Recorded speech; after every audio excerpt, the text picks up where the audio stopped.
জাপানে ওরা কোন শহরে আমাদেরকে দিবে, কারণ আমাদের তো টিকিট করার ব্যাপার আছে। সব কিছু তখন আবার জাপানের প্ল্যানটা একটু বলেন যে কতদিন রাখতে চান? 1 মাস। এক মাস। এটা কখন রাখতে চান? টুর্নামেন্টে যাওয়ার আগে? এটা এখনো ডিসাইড করতে পারিনি। এই কারণে ডিসাইড করতে পারিনি কারণ আমাদের ম্যাক্সিমাম প্লেয়ার রয়ে গেছে ভুটানে, এবং ভুটানে কালকে আমি আর সাইদ তো টেকনিক্যাল আমাদের এক্সিকিউটিভ, তো সাইদের সাথে বসে আমি যেটা করেছি সেটা হলো ফাইন্ড আউট করেছি কে কোথায় কি অবস্থায় আছে, কার কন্ট্যাক্ট কবে দিবে। তার সঙ্গে দেখা গেছে যে ম্যাক্সিমাম ডিসেম্বর অক্টোবর, আর এখন আজকে এই মাসে যে 3 জন আছে তারা চলে আসবে সেপ্টেম্বরে। তো আমি যখন ট্রেনিংয়ে যাব আমি তো হাফ স্কোয়াড নিয়ে যেতে পারবো না, আমাকে ফুল স্কোয়াড নিয়ে যেতে হবে। তো যে কারণে আমরা এখন সিদ্ধান্ত নিতে পারি না যেটা আমরা কবে পাঠাবো। আর ডিসেম্বর থেকে হলো জাপানে প্রচণ্ড রকম ঠান্ডা, ঠিক আছে। তো এই সব কিছু মিলিয়ে এখন আমরা ডিসাইড করবো, দেন আমরা জাপানকে জানিয়ে দিব যে তোমাদের এখানে আমরা এই মাস থেকে আসবো। আমি পিটারকেও কালকে মেল করেছি যে তুমি জানাও তোমার প্রেফারেন্স কোন মাস, আর করে আমি ক্লাবের কন্ট্যাক্টগুলো পাঠিয়ে দিয়েছি, ডেটগুলো পাঠিয়ে দিয়েছি যাতে করে ও সিদ্ধান্ত নিতে পারে। তো আমি প্রেসিডেন্ট তাবিদ আওয়াল আমরা দুইজন 13 তারিখে বসবো, আর পিটারের সাথে তো ওভারফোন কথা হবে, সব মিলিয়ে যে আমরা ডিসাইড করবো কি করবো। যারা ভুটানে আছে বা যারা এই খেলে নাই তাদেরও আশা করা যাবে মানে ফেরার সময় তৈরি স্কোয়াডে বা এটা তো ডিসাইড করবে টেকনিক্যাল পার্ট, এটা আমার কথা না। এটা জিজ্ঞেস করবেন পিটারকে, পিটার বলতে পারবে, কারণ পিটার কাকে নিবে কাকে নিবে না, কে তার ক্রাইটেরিয়া ফুলফিল করতে পারবে, এটা সম্পূর্ণ ডিপেন্ড করবে পিটারের টেকনিক্যাল পার্ট। আবার একটু জানতে চাই যে সামাজিক যোগাযোগ মাধ্যমে কথা উঠেছে যে বাংলাদেশের দলটা পুষ্টিহীন একটা দল, এত বড় একটা জায়গায় যারা $মিলিয়ন টিম তাদেরকে হারিয়ে দিচ্ছে, তাদের সঙ্গে কম্পিটিশন করছে এবং সেই জায়গায় গেছে নিঃসন্দেহে দলটা প্রশংসা থাকবে। সেই জায়গায় আমাদের যে ফ্যাসিলিটিস রয়েছে সেগুলো আসলে কতটা সাফিসিয়েন্ট আপনার কাছে কি মনে হয়? যে আমরা এত ভালো করছি কিন্তু আমরা যে সীমাবদ্ধতার মধ্যে আছি এইটা কতটা উন্নত করা প্রয়োজন? আপনি বলছেন যে আপনি কথা বলছেন সঙ্গে এবং সেখান থেকে একটা ভালো প্ল্যানিং নিশ্চয়ই সামনে বেরোচ্ছে, আসলে আরো কতটা জোর দেওয়া দরকার? আচ্ছা, ভালো কথা বলছেন। আসলে এই দায়বদ্ধতা শুধু বাংলাদেশ ফুটবল ফেডারেশনের না, এটা দেশে রাষ্ট্রের। দেখেন, আমি এফসি ফিফাতে কাজ করি, আমি গোটা পৃথিবীর সাথে কাজ করি। আমি জানি যে ফুটবল ফেডারেশন চলে গভর্নমেন্টের টাকায়। গভর্নমেন্টের প্রত্যেক দেশেরই গভর্নমেন্টের একটা হিউজ বাজেট থাকে ফুটবলের জন্য, বাংলাদেশে সেটা নেই। বাংলাদেশের ফুটবল চলে স্পন্সরের টাকায়। তো আমরা যতটুকু স্পন্সর জোগাড় করতে পারি সেটা দিয়ে আমরা বাংলাদেশের ফুটবল চালাই। আমাদের নাই মাঠ, আমাদের নাই কি বলবো একাডেমি, আমাদের নাই জিম। আমাদের এই বছরটাও এক বছর খানিক হলো আমরা একটা জিম করেছি, তাও স্পন্সরের টাকাই করেছি। তো এইভাবে আমাদের নাই সুইমিং পুল, আমরা সুইমিং করতে পারি না। মেয়েদেরকে সুইমিং করতে হলে আমরা দেখা যায় যে কোনো টুর্নামেন্টের আগে একটা হোটেলে আমরা 2-4 দিনের জন্য সুইমিং করে, এগুলো তো হয় না, তো রেগুলার। তো এই ফ্যাসিলিটিসগুলো যদি রাষ্ট্রের পক্ষ থেকে না করা হয়, আমি সবসময় আপনাদের মাধ্যমে বলে এসেছি যে আমাদের এরকম একটা ট্রেনিং সেন্টার থাকা দরকার যেখানে মেয়েদের থাকার জায়গাটা ভালো হবে, ওরা একটা ভালো জায়গাতে থাকবে, যেখানে জিম থাকবে, সুইমিং পুল থাকবে, মাঠ থাকবে, তারা স্বাচ্ছন্দ্যে প্র্যাকটিস করতে পারবে। আমরা তো ঠিকমতো প্র্যাকটিসই করতে পারি না, আমাদের তো মাঠই নেই। তো সেখানে আপনারা কী করে ভালো কিছু আশা করেন? তারপরেও আমরা যেটা করে যাচ্ছি, আমরা মনে করি যে সেটা আমাদের নিজেদের চেষ্টায় এবং মেয়েদের কনফিডেন্স লেভেলটা ওই লেভেল থেকে থাকে, আমরা তাদেরকে ওই লেভেল থেকে মোটিভেশন দিতে পারি বলে ওই কনফিডেন্সটা নিয়েই তারা মাঠে নামে এবং সেটা নিয়েই তারা ফাইট করে। এটা তাদের সম্ভব। আর পুষ্টিহীনতার কথা বলছেন, এটা আমি এগ্রি করবো না এই জন্য যে বাংলাদেশ ফুটবল ফেডারেশনের ডরমেটরিতে যে খাবারটা দেওয়া হয় সেটা নিউট্রিশনিস্ট দিয়ে ডায়েট চার্ট করা, সেই চার্ট অনুযায়ী খাবার দেওয়া হয়। এবং আমি আপনাদের মাধ্যমে আমি যারা সোশ্যাল মিডিয়াতে লিখেন তাদেরকে বলতে চাই যে অনেকেই বলেন যে আমরা এখানে পাঙ্গাস মাছ খাওয়া, আমাদের এখানে পাঙ্গাস মাছ একদিনও খাওয়া হয় না। আমাদের এখানে থাকে রুই মাছ, ঠিক আছে, ম্যাক্সিমাম টাইমই থাকে রুই মাছ, বড় মাছ। তারপরে যদি ওরা পাবদা খেতে চায়, ইলিশ খেতে চায়, সেটাও দেওয়া হয়। আর থাকে মেইনলি থাকে একদম রেগুলার প্র্যাকটিস রুই মাছ, থাকে মুরগি, থাকে গরু, যেহেতু হিন্দু মেয়েও আছে, থাকে খাসি। আর থাকে ডে। এগুলো তো এভরিডে, সকাল দুপুর বিকাল প্রত্যেক দিনই এই জিনিসগুলো যায়। কেন মিথ্যা নিউজ করা হয়? মেয়েরা যদি ঠিকমতো খেতেই না পায় তাহলে তো ওরা ওদের স্ট্রেংথেই থাকবে না, ওরা তো 90 মিনিটস খেলতেই পারবে না। সেটা তো আপনারা বুঝেন, 90 মিনিটস তো একই রিদমে খেলে, না খেয়ে খেলে বা পাঙ্গাস মাছ খেয়ে খেলে, নো। তাদের নিউট্রিশন আমরা এনশিওর করি, আমাদের কাছে যতদিন থেকে আসে সেটা আমরা এনশিওর করে যাচ্ছি। এখন ওরা যখন ওদের ফ্যামিলিতে ছিল, ছোটোবেলায় ছিল, তখন তাদের প্রবলেম ছিল, সেটা তো আমরা ওভারকাম করতে পারবো না। এনিওয়ে, আমরা আমাদের লেভেল থেকে, হাইয়েস্ট লেভেল থেকে চেষ্টা করে যাচ্ছি। বাকিটার জন্য গভর্নমেন্টের সাপোর্ট চাচ্ছি, আশা করি গভর্নমেন্টের পাশে থাকবে, সাপোর্ট করবে। আরেকটা কথা আসছে সামাজিক যোগাযোগ মাধ্যমে, সেটা হচ্ছে যে আপনি গতদিন ধরে বলছিলেন যে মেয়েদের লাউসে হোটেলের বাইরে থেকে বানানো খাবার নেওয়া হচ্ছে। এটা নিয়ে নাকি রোচক কথা বলছেন যে এটা কি যে আছে ফাইভ স্টার সব ঠিকঠাক আছে। বিষয়টা কি এটা মানে এগুলো নিয়ে অনেক জনসংখ্যা মানুষ খারাপ ধারণা খারাপ ধারণা করার কিছু নাই, যারা করতেছেন তারা না বুঝে করতেছেন। সেটা হচ্ছে এক একটা দেশের খাবার এক এক রকম। তো ওখানে হোটেলে যে খাবারটা আছে সেটা লাওসের খাবার, ঠিক আছে? এখন লাওসের খাবার তো বাঙালি মেয়েরা খেতে পারবে না, ওগুলো বেশিরভাগই সিদ্ধ খাবার থাকে, স্পাইসি খাবার থাকে। তো আমাদের মেয়েরা তো বাঙালি খাবারে অভ্যস্ত, তো যে কারণে ওরা ওই খাবারটা খেতে পারে না, ওইটার খাবারটা খেতে না পারার কারণে ওরা উইক হয়ে যাচ্ছিল। যে কারণে আমাদের ওখানে বাঙালি রেস্টুরেন্ট আছে। আমি নওমিকে বলেছিলাম যে বাঙালি রেস্টুরেন্টের স্পেশাল অর্ডার দিয়ে ভালো করে চিকেন করে নিয়ে এসে ওদেরকে খাওয়া, যাতে করে ওরা খেতে পারে।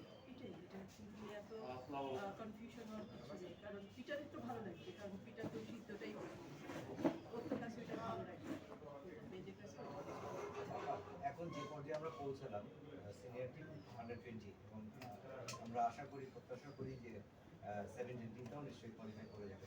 তো সেই জায়গায় আপনার কি মনে হয় আমাদের এই উইমেন্স উইংয়ে যারা আপনারা কাজ করছেন, এইখানে বাফুটের একটা বাড়তি অ্যাফোর্ডের দরকার আছে, বাফুটের একটা বাড়তি মনোযোগের দরকার আছে, বাফুটের মধ্যে এক্সিকিউটিভ কমিটির পক্ষ থেকে একটা বাড়তি মনোযোগ আপনাদের কাছে দেওয়া উচিত, এটা কি মনে হয়? না, এটা মনোযোগ অবশ্যই আছে। বাংলাদেশ ফুটবল ফেডারেশনের প্রেসিডেন্ট তাবিদ আউয়াল, উনি যথেষ্ট এই ব্যাপারে কনসার্ন এবং কেয়ারফুল। ওইটার জন্য উনি সবসময় খোঁজ খবর রাখেন এবং ওখানে আমার মনে হয় না আর কিছু করার দরকার আছে, কারণ উনি এটা ভালোভাবেই দেখভাল করে যাচ্ছে। আরেকটা জিনিস আমি বলতে চাই, আপনারা নিশ্চয়ই দেখেছেন যে আমাদের যে টিমগুলো এই 8টা গ্রুপ থেকে চ্যাম্পিয়ন হয়ে আসছে এবং যে টিমগুলো রানার্স আপ হয়ে কোয়ালিফাই করছে, তো সব কিছু মিলিয়ে আমরা দেখতে পাই যে ইস্ট এশিয়া সবচেয়ে বেশি টিম আসছে। আর সেকেন্ড লেভেলে যদি দেখতে চাই আমরা দেখতে পাই সাউথ এশিয়া। তো সেক্ষেত্রে কিন্তু সাউথ এশিয়ান ফুটবল ফেডারেশন সাফ কিন্তু একটা ধন্যবাদ পেতেই পারে, কারণ সাফ যে এই লেভেল টুর্নামেন্টগুলো করে যাচ্ছে কন্টিনিউয়াস, তো এটার জন্য সাফকেও ধন্যবাদ দিতে চাই। কারণ সাফ এই লেভেল টুর্নামেন্টগুলো করার ফলে আমরা অনেক বেশি টুর্নামেন্ট খেলতে পারি। আমরা কিন্তু সাফের টুর্নামেন্ট দিয়েই প্রিপারেশন নিয়ে এফসিতে যাচ্ছি খেলার জন্য, এটা অনেক বড় সাপোর্ট। ধন্যবাদ জানাতে চাই আপনাদের মাধ্যমে সাফকেও, সাফের এই ভালো ইনিশিয়েটিভের জন্য। সাফ অনেক বেশি ভালো করে যাচ্ছে আমাদের রিজিয়নে, তার প্রমাণ হচ্ছে ইন্ডিয়া চ্যাম্পিয়ন হয়ে, গ্রুপ চ্যাম্পিয়ন হয়ে কোয়ালিফাই করেছে, বাংলাদেশ রানার্স আপ হয়ে কোয়ালিফাই করেছে, দুইটা টিম সাফ থেকে গেছে, এটা সাফেরই উপর। আমার একটা ছিল যে ওই ঢাকা থাকাকালীন বিভিন্ন একটা জায়গায় আবাসন বিষয়ে আপনি কাজ করে গেছেন, তো আমি যেটা শুনেছিলাম কয়েকটা জায়গায় আলোচনা চলছে, সেটা কি চূড়ান্ত হচ্ছে কিনা, কবে নাগাদ শিফট হতে পারে? না, এখনো চূড়ান্ত হয়নি, কারণ হচ্ছে আমরা তো সারা রিসোর্টের কথা ভেবেছিলাম, বাট সারা রিসোর্টের মাঠ যেটা আছে সেটা আপ টু দ্য মার্ক না, কারণ মাঠ আমাদের অনেক ইম্পর্টেন্ট জিনিস। যে কারণে পিটার সারা রিসোর্টে কোনো এক সময় ছিল, পিটার ওইটা এগ্রি করে না, তো সারা রিসোর্টে আমরা যেতে পারছি না। তো এরপরও আমরা দেখে যাচ্ছি। আমরা তো ফার্স্ট উইক অফ সেপ্টেম্বর থেকে তো আমরা এক্সক্লুসিভ ক্যাম্প শুরু করবো। তার আগে আমাদের তো আজকে কয় তারিখ? আজকে 11 তারিখ। এই মাসটা পুরোটাই আছে, এর ভিতরে সব কিছু রেডি হয়ে যাবে। আশা করি 13 তারিখেই আমি সব কিছু ফাইনালাইজ করে ফেলতে পারবো। দেন আপনাদের সাথে আবার যখন দেখা হবে তখন সাফল্য এনে দেওয়া মেয়েদের উদ্দেশ্যে কিছু বলবেন কিনা দুইটা টিমকে? সিনিয়র টিম তো সম্বোধনা পেয়েছে, কারণ জুনিয়ররা কি আসলে আপনার এবং আপনারা কি পরিকল্পনা করছেন? দেখেন, সম্বর্ধনা ওইটা তো বিএফএফ সিদ্ধান্ত নিবে, এটা আমি সিদ্ধান্ত নেওয়ার কেউ না। আর আমার ব্যক্তিগত পক্ষ থেকে আমার ওদের জন্য একটা টিপ থাকবে, সেটা ওরা আজকে রাত্রে ফিরবে। কালকে যখন ওরা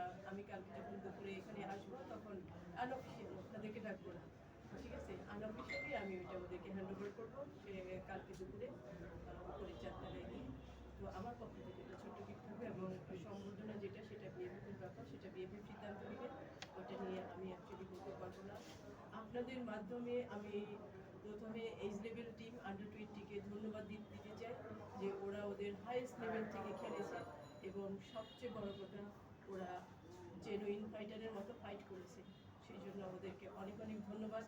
কালকে রাতে রাত 10টায় আমি ওদের সাথে কথা বলেছি ভিডিও কলে, তখনও পর্যন্ত ওরা জানে না যে ওরা কোয়ালিফাই করেছে, ঠিক আছে, কারণ ওদের কাছে ফোন থাকে না, ওরা যেতেও পারে না, দেখতে পারে না। আমি লেবানন আর চায়নার ম্যাচটার জন্য অপেক্ষা করতেছিলাম, ওইটা শেষ হলে আমি বুঝতে পারবো, আর যদি লেবানন জিতে যায় দেন আমরা কোয়ালিফাই করবো। তো ওইটা যখনই দেখলাম যে হেরে গেছে বিশাল ব্যবধানে, দেন সাথে সাথে আমি লামাসে ফোন করে মেয়েদেরকে সব একসাথে করে ওদেরকে ভিডিও করে ওদেরকে কনগ্রাচুলেট করলাম, বললাম যে ওদেরকে জানাইলাম, আর ওদেরকে এটাও বললাম যে তোমরা তো আজকে কথা বললাম যে আজকে রাতে ফিরতেছো, কালকে 12 তারিখে বক্তব্য ভবনে আমি নিজে আসবো এবং তোমাদের আমি যে কমিটমেন্ট দিয়েছিলাম তোমাদেরকে যেটা দিব আমি সেটা তোমরা পেয়ে যাবা। তো এই ছিল কথা এবং সবাই অনেক বেশি উৎসাহী ছিল, আনন্দ, কারণ ওরা তো বাচ্চা, তাই না? তো আমি আবারও ওদেরকে ধন্যবাদ দিতে চাই, কারণ ওরা ওদের হাইয়েস্ট এফোর্ট দিয়েছে এবং ওরা যেটা বলে গেছে সেটাই ওরা করেছে। আর সেকেন্ড হচ্ছে আর একটা জিনিস বলতে চাই আপনাদের মাধ্যমে, যেটা আমি সবসময় বলে এসেছি যে আমরা এই লেভেলে ভালো করছি, ওই লেভেলে যেতে আমাদের এখনো একটু সময় লাগবে, কারণ আমাদের এখনো অনেক কিছু করা বাকি আছে, সেটা আপনারা প্রমাণ পেয়েছেন সাউথ কোরিয়ার ম্যাচে। তো আমাদের জন্য যেটা সুবিধা হয়েছে আমি মনে করি, আমি পিটারকেও মেসেজ পাঠিয়েছি যে মন খারাপ করার কিছু নেই, এটা আমাদের লার্নিং ম্যাচ ছিল। আমি জানি সাউথ এশিয়া অনেক বেশি স্ট্রং, ঠিক আছে, তারপরে মেয়েদেরকে ইন্সপায়ার করার জন্য আমি বলেছি তোমরাই চ্যাম্পিয়ন হবা, তোমরা সেভাবেই মাঠে নামবা। তো ওই ম্যাচ থেকে আমাদের মেয়েরা শিখতে পেরেছে যে তাদেরকে আরও কোন জায়গাগুলোতে ডেভেলপ করতে হবে, আরও কোন জায়গা থেকে খেলতে হবে, বড় ফুটবলার ভালো ফুটবলার হতে হলে। একইভাবে পিটার বাটলারও দেখেছেন যে তার টিমকে তার কোন জায়গা থেকে। কালকে ম্যাচের পর কি কোচ কিছু বললেন নাকি?